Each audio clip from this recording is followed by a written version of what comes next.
हमके गरियाले अपन मरद के बेटा बारे तो आके फरियाले जदी माई के दूध पियले बारे तो आके फरियाले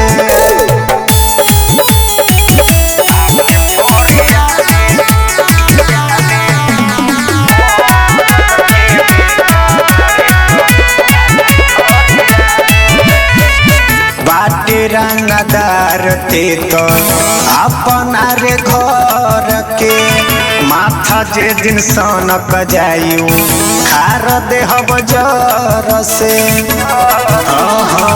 बाटे रंगदार ते तो अपना रे घर के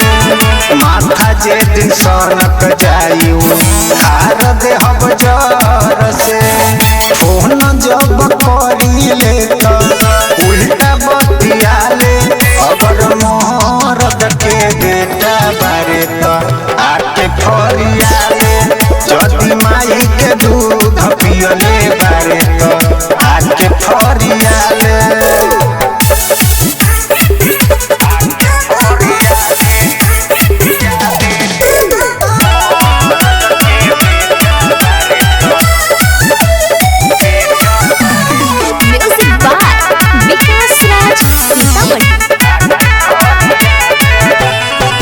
राइटर रणधीर के सगरो चले चलती राजा रंगबाज तोहर कौन कदी डोलती आई समझ मेरे राइटर रणधीर के सगरो चले चलती राजा रंगबाज तोहर कौन कदी डोलती